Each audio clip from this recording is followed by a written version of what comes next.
All right, well, hey everyone. So I want to look at something in this video that's related to another video that I've created previously on the dural venous sinuses, right? The dural venous sinus system.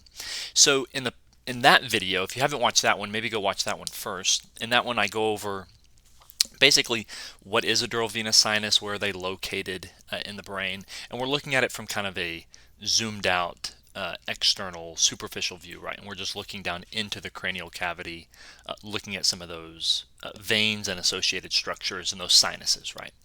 So with this video, what I want to look at is instead a section here, right? So what we're looking at here is a coronal or a frontal section of the brain. So just for reference, this is one hemisphere on one side, this is another hemisphere on the other.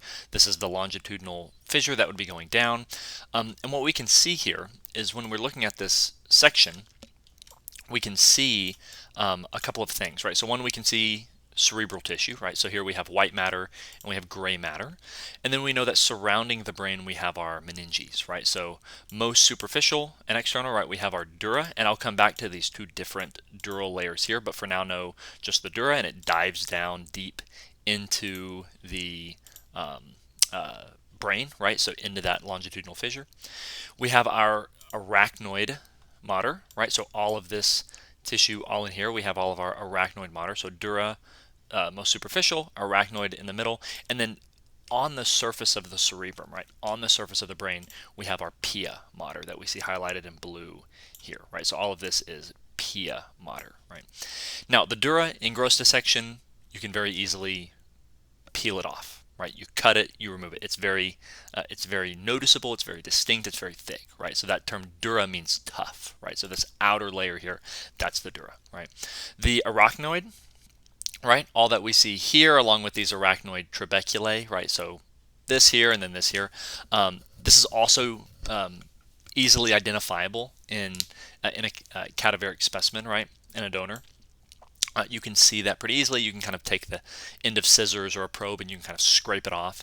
And then when you do that, what you're left with is looking down onto the brain tissue itself and the pia, right?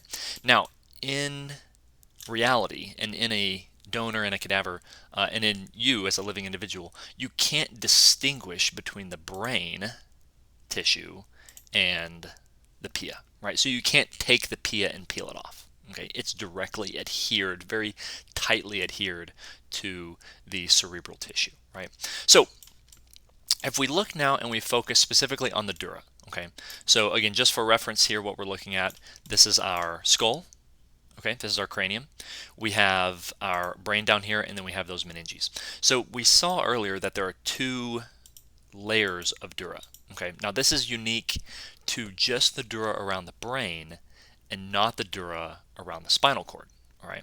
So the dura around the brain, we have this outer layer, most superficial, and then we have this slightly deeper layer, right? So this is called the periosteal layer because it runs next to the bone, right? Kind of attached to the periosteum, or this endosteum more so on the inside. And then we have this slightly deeper layer of dura called the meningeal layer, okay? So we have a periosteal layer, more superficial, and then we have a meningeal layer a little bit deeper. And notice in certain areas, so here and down here, we looked at this structure in the last video. This is called the falx cerebri, right? So this kind of dural partition dividing the left and right cerebral hemispheres.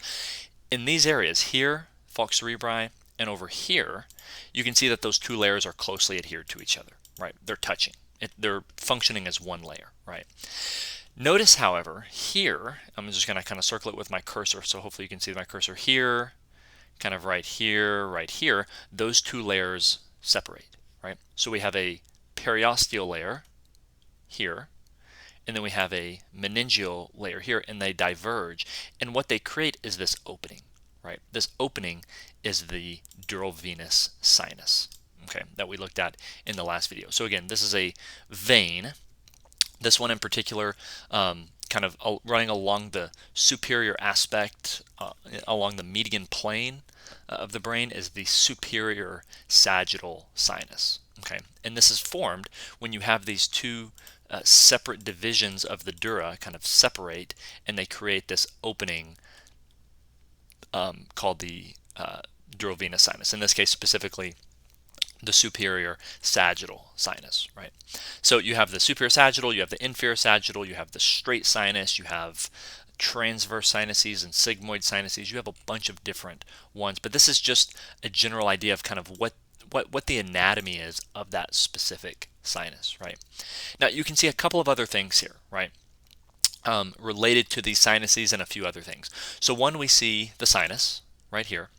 We see these arachnoid trabeculae, these little extensions of the arachnoid mater, and then all of this space here that you can kind of see highlighted in blue, this is the subarachnoid space with fluid in it, and that fluid is called cerebrospinal fluid, or CSF. Okay, so our CSF is made in our choroid plexuses and our various ventricles. It leaves those ventricles, so lateral to the third to the fourth, goes out, enters the subarachnoid space around the brain and around the spinal cord.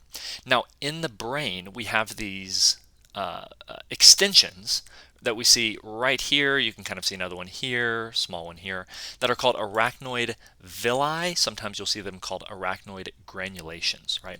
Essentially what they are, they're these kind of outpouchings, or these little extensions of this subarachnoid space and this arachnoid mater into the dural venous sinus. So if I zoom in here on it, you can see how these arachnoid granulations are going to be projecting into, and again, remember this sinus is three-dimensional, so it would be coming out at us as well. So these arachnoid granulations and villi would be projecting into that venous system, right? They're projecting into that sinus, that vein. And so what that's allowing for is it is allowing for the cerebrospinal fluid in this subarachnoid space, all in here, to exit the subarachnoid space and enter back into the circulatory system, right? So our CSF is it is initially produced from the blood, right? So it's coming from the blood, and then this here is showing how it's ultimately returned back to the blood by way of these small arachnoid granulations, and again coming from this subarachnoid space all in here, right?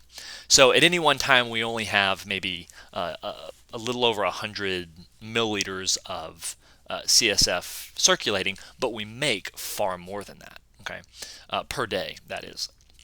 And so we are constantly needing to regulate the amount of CSF we have in the subarachnoid space, because as we know, in the skull we only have enough room for a couple of things, right? We have blood vessels, we have our brain tissue, and then we have the CSF, right? And so the skull is not going to expand, right? It's not going to expand if we accumulate more and more CSF or more blood or other fluid in the brain. So we have to have some way of getting some of this fluid out. And again, we're doing that through these small arachnoid villi or arachnoid granulations, right? So just remember that this dura, these two divisions, the meningeal layer and the periosteal layer, this is a feature of the dura only around the brain. The dura around the spinal cord does not separate into these two structures, so hence we don't have these dural venous sinuses. We don't have these around the spinal cord. We only find these around the brain.